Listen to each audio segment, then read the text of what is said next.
Development కుంభకోణం ఇది వాస్తవంగా అప్పట్లో చంద్రబాబు నాయుడు గారిని 52 రోజుల పాటు సెంట్రల్ జైల్లో ఉంచింది. అయితే ఇప్పుడు ఆ కేసు క్లోజ్ అయిపోబోతోందా, దీనికి సంబంధించి సిఐడి ఒక క్లోజర్ రిపోర్ట్ రెడీ చేసిందా? వాస్తవానికి ఇప్పుడు ఏసీబీ కోర్టులో దీనికి సంబంధించి వాదనలు గనక పూర్తయితే రేపు చాలా కేసుల మీద, అంటే ప్రజాప్రతినిధులకు సంబంధించి వాళ్ళ మీద ఉండే అవినీతి కేసులు ఏవైతే ఉంటాయో వాటికి ఈ తీర్పు ఒక బెంచ్ మార్క్ అయ్యే అవకాశం ఉందా? అయితే ఇందులో కుట్ర ఉందని వాదిస్తోంది వైఎస్ఆర్సీపీ.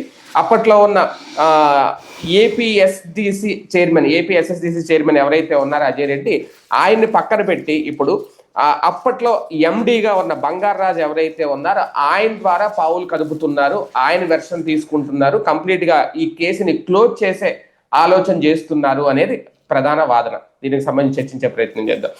సరే, ఎలా చూడాలి నిజంగా ఇప్పుడు? అంటే ఇది మిస్టేక్ ఆఫ్ ఫ్యాక్ట్ అంటుందట సిఐడి. ఇది మరి కుతంత్రమా, లేదంటే చంద్రబాబు నాయుడు గారి పేరు తప్పించడానికి మొత్తం కేసే క్లోజ్ కాబోతుందా? జగన్ అధికారంలోకి వచ్చాడు అనుకోండి, పొరపాటున వీళ్ళు రాకూడదు అనుకుంటున్నారు, గట్టిగానే పట్టుబడుతున్నారు. ఒకవేళ పొరపాటున అధికారంలోకి వస్తే ఇవాళ మిస్టేక్ ఫ్యాక్ట్ అని చెప్పి అధికారులని రేపు పొద్దున వాళ్ళ మిస్టేక్ తో వాళ్ళ మీద యాక్షన్ ఉంటుంది ఆటోమేటిక్. అంతే, ఆటోమేటిక్గా ఉంటుంది. ఎందుకంటే ఇప్పుడు మనం అటా ఇటా అన్నటువంటి రూట్లోకి వెళ్ళిపోయాం. అది న్యాయస్థానానికి వదిలేయాల్సింది వీళ్ళు నెత్తిన పెట్టుకుంటున్నారు. అంటే వాళ్ళ చేతిలో ఏం లేదు పాపం, వాళ్ళు ప్రభుత్వం చెప్పినట్టు చేయాల్సిందే. ఆనాడు ప్రభుత్వం చెప్పినట్టు చేసినప్పుడు ఈనాడు ప్రభుత్వం చెప్పినట్టు చేయాల్సిందే కదా. ఇది లీగల్ గా అయితే కనుక చాలా డేంజరస్ ఇష్యూ వీళ్ళు చేస్తున్నారు. మిగతా కేసుల్లో ఏంటంటే జైల్లో ఆయన ఉన్నప్పుడు ఆయనకి పీటీ వారెంట్లు ఇచ్చి కేసులు నమోదు చేశారు. ఆ విచారణ చేయించలేకపోయాడు జగన్మోహన్ రెడ్డి. అప్పుడు ఫెయిల్యూర్ ఏంటంటే ఫర్దర్ ఇన్వెస్టిగేషన్ కంటిన్యూ చేయలేకపోయాడు. ఇప్పుడు వీళ్ళు వివేకానంద రెడ్డి కేసులో చేసిన తరహాలో చేయలేకపోయాడు అతను. దాంతో అది ఆగిపోయినాయి. నిజంగా అయితే అది కూడా అసలు అప్పుడుగా చేయించాల్సింది, ఇప్పుడు మొదట్లో చేయాల్సింది. చివరిలో పెట్టుకునేటప్పటికి అదే కాస్త జగన్కి నెత్తిన పడింది. ఇప్పుడు అసలు పాయింట్ ఏంటి, వెరీ సింపుల్ లాజిక్. సీమెన్స్ అనేటటువంటి సంస్థ, విదేశీ సంస్థ, వాళ్ళు ఓ 1000 కోట్ల రూపాయల దాకా డబ్బులు ఇస్తారు, మనం 250 కోట్లు ఖర్చు పెడితే చాలా మందికి శిక్షణ ఇవ్వాలి అన్నటువంటిది ఒక విధానం కదా అది. కానీ ఆ సీమెన్స్ అనే సంస్థ నాకు సంబంధం లేదని చెప్పేసింది. వాళ్ళు 5 బేసులు ఇవ్వలేదు. ఆ సీమెన్స్ లో పనిచేసి మానేసినటువంటి ఒక ఉద్యోగి హెడ్, అతను ఒక ఇండియా కంపెనీ ఒకటి పెట్టాడు. ఈ డబ్బులు ఆ కంపెనీ అకౌంట్ లో వేయించారు. డిజిటెక్ ఒరిజినల్ చెప్పింది ఏంటి, సీమెన్స్. క్యాబినెట్ లో ఓకే చేసింది సీమెన్స్, ప్లస్ వాళ్ళు డబ్బులు ఇస్తున్నారు కాబట్టి మనం ఇస్తాం. తెర చూస్తే ఆ సంస్థ ఎగిరిపోయింది, ఆ సంస్థకి సంబంధం లేదు. సీమెన్స్ ఇండియా అని పెట్టి తర్వాత డిజిటెక్ అని పెట్టేశారు. అట్లా ఎట్లా ఇస్తారు? అది అంతకు మించిన ఇంకా ఫాల్ట్ ఇంకేం లేదు కదా.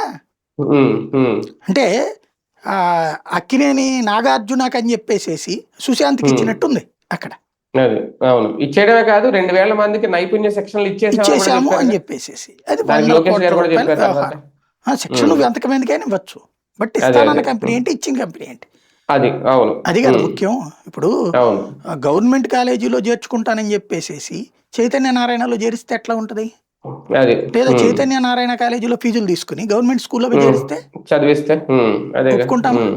ఇది అంతే కదా బేసిక్ కేసు. అది దాంట్లో సంతకం ఉందా లేదా అంటే కోర్టే ఒప్పుకుంది సంతకం, డిజిటల్ సంతకం, ఇవన్నీ కూడా.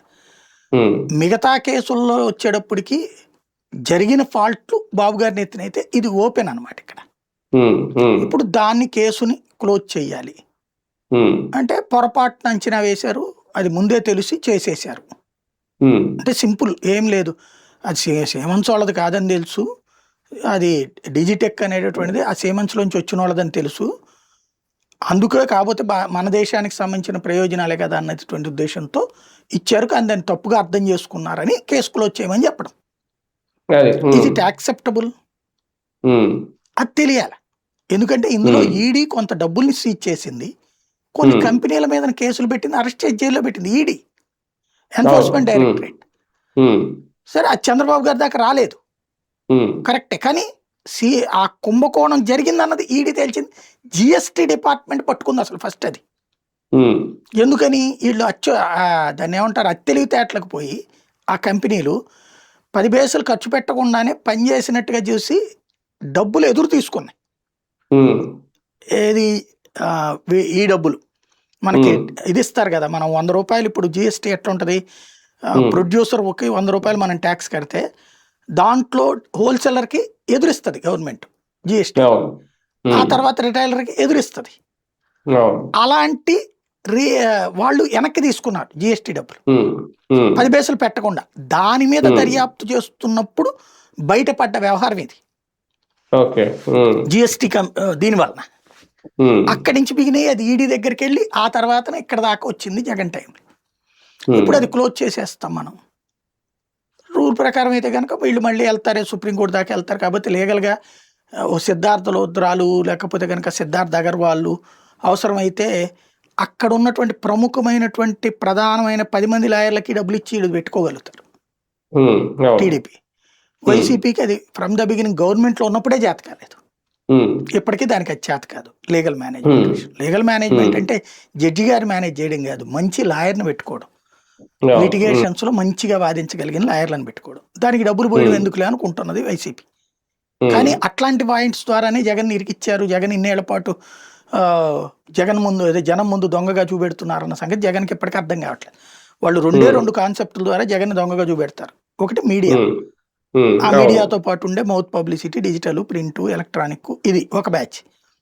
రెండవది వచ్చేటప్పటికి జుడిషియరీ అంటే జడ్జిలతో మేనేజ్ చేస్తున్నారన్న కోణంలో వీళ్ళు తిట్టేసుకుంటారు. కాదు చేసేది వాళ్ళు. ఒక సింపుల్ అండి, మీరు భోజనానికి వెళ్తున్నారు, మిమ్మల్ని ఇబ్బంది పెట్టాలంటే ఈయన భోజనం చేయకూడదండి, ఈయన ఆరోగ్య రీత్యా అని చెప్పి నేను కోర్టులో కేసేసాను అనుకోండి, కోర్టు ఫస్ట్ ఏం చేస్తుంది, ముందు డాక్టర్కి రిపోర్ట్ ఇవ్వమంటది, ముందు మిమ్మల్ని హాస్పిటల్కి తీసుకెళ్ళి రిపోర్ట్ తీసుకురమ్మంటారు. ఇది టెక్నికల్ కాన్సెప్ట్. ఇలాంటి టెక్నికల్ కాన్సెప్ట్లతోనే జగన్ నిరికిచ్చింది. జగన్ మీద ఎవడో లెటర్ రాశాడు, ఆ లెటర్ని బేస్ చేసుకుని చూడాలి. లెటర్ని బేస్ చేసుకుని ఇన్వెస్టిగేషన్ ఏంది? ఇప్పుడు రోజు సుప్రీంకోర్టుకి, హైకోర్టు కుప్పలు తెప్పలు వస్తాయి. ఏ లెటర్ బేసిస్ మీద ఎప్పుడైనా విచారించారు వాళ్ళు? విచారించమని సిబిఐకి ఆదేశించారు. జగన్ కేసులో జరిగిపోయింది అది. వీళ్ళ లాయర్లు అది గట్టిగా వాదించారనమాట. అదేమంటే అప్పుడు కోర్టు ఏముందా, ఏం లేకపోతే ఏం లేనట్టే కదా, ఊరికినే ఎంక్వైరీ చేస్తారు. ఊరికినే కాస్త అది డీటెయిల్స్, ఊరికినే ఎంక్వైరీ చేయడం ఏంది, అది ఆరోపణ. అది ఏదన్నా ఉంటే డైరెక్ట్ సిబిఐ ఈడీ చేయాలి, కానీ లెటర్ ఆధారంగా ఎట్ట చేస్తారు? చేశారు. పోనీ ఏం తేల్చారు అక్కడ? పెట్టుబడి పెట్టడం తప్పని. జగన్ సంస్థలో పెట్టుబడి పెట్టడం తప్పని. ఎందుకు తప్పు అంటే వాళ్ళు రాజశేఖర రెడ్డి దగ్గర ప్రయోజనం పొందారని. భారతదేశంలో ఎక్కడన్నా ఉందా ఒక ప్రభుత్వం నుంచి ప్రయోజనం పొందినోడు ఆ ప్రభుత్వంలో ఉండేటటువంటి వాళ్ళ తరపు వ్యాపారం చేయకూడదు? లేకపోతే ఏ ఎంపీ ఏ ఎమ్మెల్యే వ్యాపారం చేయకూడదే? ఇప్పుడు కాంగ్రెస్ ఎంపీలకే కాంట్రాక్ట్లు ఉన్నాయి కదా ఇదివరకు. ఇప్పుడు రాయపాటిది ఏంటి, కాంగ్రెస్ ఎంపీ కదా ఇంతకుముందు. మరి ఆయనకి గవర్నమెంట్ ఇస్తున్నది కాంట్రాక్ట్లు, ఏం చేస్తున్నాడు మరి? అది క్విట్ ప్రోకోనే అవుతుందిగా లెక్క ప్రకారం అయితే. కావులు సాంబశివరావుది ఏంది, బిజినెస్లు కదా. లగడపాటిది ఏంది, బిజినెస్లు కదా. అటు ఎంపీ, ఇటు పక్కన డబ్బులు వస్తుంది ప్రభుత్వం నుంచినే. అప్పుడు రాష్ట్రంలో కేంద్రంలో కూడా వాళ్ళ పార్టీనే కదా అధికారంలో ఉంది. మరి అవన్నీ క్విట్ ప్రోకో కాదా? ప్రభుత్వం వాళ్ళదే ఉంది, అలా ఇది పొందింది కూడా వాళ్ళే, వాళ్ళ హయాంలోనే అనుమతులు. లోన్స్ పొందింది వాళ్ళ హయాంలోనే, ఎగ్గొట్టింది వాళ్ళ హయాంలోనే చాలా మంది. మరి అది క్విట్ ప్రోకో కాదా? అసలు క్విట్ ప్రోకో అది కదా. ఇక్కడేంటి, జగన్ వ్యాపారం పెట్టాడు, రాజశేఖర రెడ్డి కొడుకులేని వాళ్ళు పెట్టుబడి పెట్టారు. దాంట్లో పోని వాళ్ళకి ఎవరికైనా నష్టం చేశాడా? డబ్బులు లాక్కుని పోండిరా అన్నాడా? ప్రతి ఒక్కడికి లాభం వచ్చింది.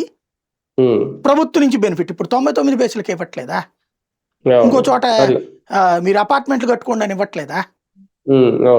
మరి ఆ ప్రభుత్వం నుంచి ప్రయోజనం పొందుతున్నారు కదా వీళ్ళు. అలాగే కదా పారిశ్రామికవేత్తకు ప్రయోజనం ఇచ్చేది కామన్ కదా. అదేమంటే జగన్ దాంట్లో ఎందుకు పెట్టాలి? వాళ్ళు ఇంకా ఒక జగన్ దాంట్లోనే పెట్టారా? ఆయన పేరేంది, మా టీవీ చేసినటువంటి ఆయన నిమ్మగడ్డ ప్రసాద్. ఆయన ఎన్ని చేశాడు వ్యాపారాలు? ఒక జగన్ దాంట్లోనేనా? మా టీవీ కూడా జగన్కి ఏం సంబంధం లేదు మరి, వ్యాపారమే కదా ఆయన చేసింది.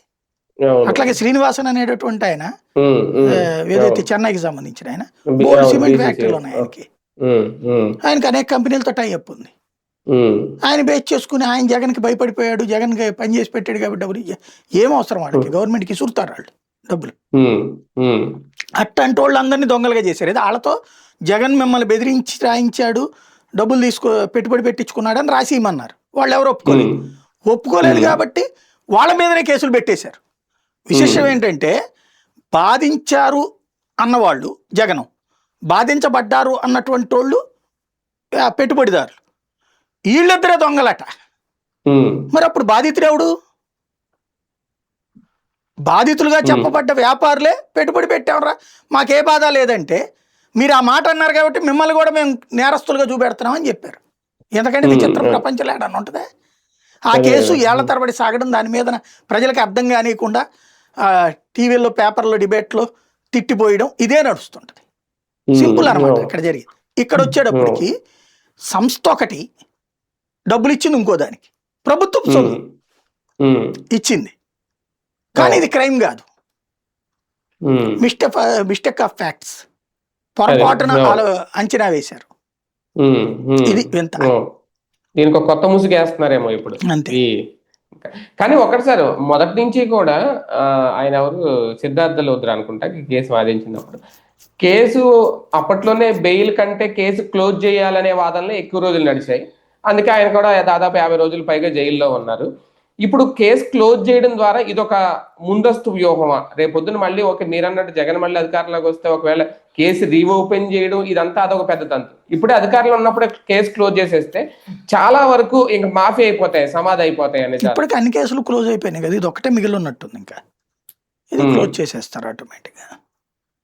కాకపోతే దీనికి వీళ్ళు సుప్రీంకోర్టుకి దాకా వెళ్ళొచ్చు దాంట్లో, ఎందుకంటే కోర్టు అప్పుడు కొట్టేయడానికి ఒప్పుకోలేదు సుప్రీంకోర్టు కేసు విచారణ కంటిన్యూ చేయమంది. కాకపోతే ఈ కేసు నిలవదు, ఎందుకంటే విచారణ ఇవాళ చేయాలనుకోండి రూల్ ప్రకారం ఏంటి, 2 పద్ధతులు. రాష్ట్ర ప్రభుత్వం విచారణ చేస్తే రాష్ట్ర ప్రభుత్వ సంస్థే లేదని చెప్పేసి, కాబట్టి కేంద్ర దర్యాప్తు సంస్థ చేయించాలి, సిబిఐతోనో ఈడీతోనో. ఆల్రెడీ ఈడీ కేసు కట్టుంది, దాని మీద సిబిఐ దర్యాప్తు చేయమని అడగాలి, కాదనుకున్నారు. అందుకు వీళ్ళు ఒప్పుకోరు, ఇక దాని చుట్టూ నడుస్తుంది ఆర్గ్యుమెంట్.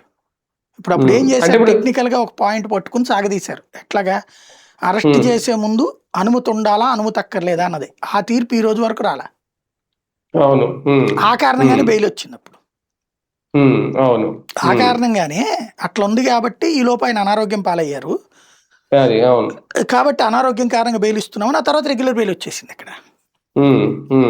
అది స్పెషల్ ఇక్కడ. అంటే అప్పట్లోనే సిట్ ఒక 40 మంది సాక్షులను విచారించింది, ప్రాథమిక ఆధారాలు కూడా ఉన్నాయని అనుకున్నారు. కానీ ఇప్పుడు ఏసీబీ కోర్టు ఇచ్చే తీర్పు రేపొద్దున్న ఇలాంటి ప్రజాప్రతినిధుల కేసులకు సంబంధించి ఒక బెంచ్ మార్క్ అయినా అవుతుందా? ఏ బెంచ్లు ఉండదు, మార్క్ ఉండదు. ఏసీబీ కోర్టు అంటే లోకల్ కోర్టు, అది దాంట్లో పెద్ద కౌంటబుల్ కాదు. హైకోర్టు సుప్రీం కోర్టులో తీర్పులు వస్తే అప్పుడు బెంచ్ మార్క్ కేసు అంటారు. ఇప్పుడు రామోజీరావు గారి కేసుకు సంబంధించి ఉండవల్లి కొట్టేస్తే అప్పుడు అది బెంచ్ మార్క్ కేసు అయింది, దాని మీదనే కదా ఉండవల్లి వెళ్ళింది మళ్ళీ.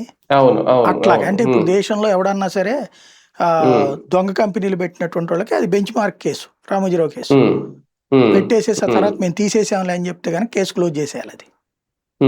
అట్లాగే ఇక పైన ఇది ఒక బెంచ్ మార్క్ కేసు అనమాట. అంటే ఇప్పుడు జగన్మోహన్ రెడ్డి మీద కూడా అక్రమాస్తుల కేసులు ఉన్నాయి, ఇప్పటికే ఒక రకంగా ఆయన బెయిల్ మీద బయట ఉన్నట్టే. రేపొద్దున్న అది కూడా క్లోజర్ రిపోర్ట్ ఎందుకు ఇవ్వరు వాళ్ళు? అది సిబిఐ ఈడీలు కదా, ఇక్కడైతే ఇచ్చేసి ఉండేవాళ్ళు. అది సిబిఐ ఈడీలు కాబట్టి ఆగింది అనమాట అది. లేదంటే అలా అవుతుందేమో. రైట్, చూద్దాం. మొత్తానికి స్కిల్ డెవలప్మెంట్ కుంభకోణానికి సంబంధించిన వ్యవహారంలో ఇక క్లోజ్ చేయబోతున్నారా ఈ కేసు, లేదంటే రేపొద్దున సుప్రీంకోర్టు వరకు వెళ్తుందా వైసీపీ, ఏం జరుగుద్ది? లేదు జగన్ మళ్ళీ అధికారంలోకి వస్తే ఇప్పుడు క్లోజ్ చేసిన రీఓపెన్ చేస్తారా, ఏం జరుగుద్దో చూద్దాం.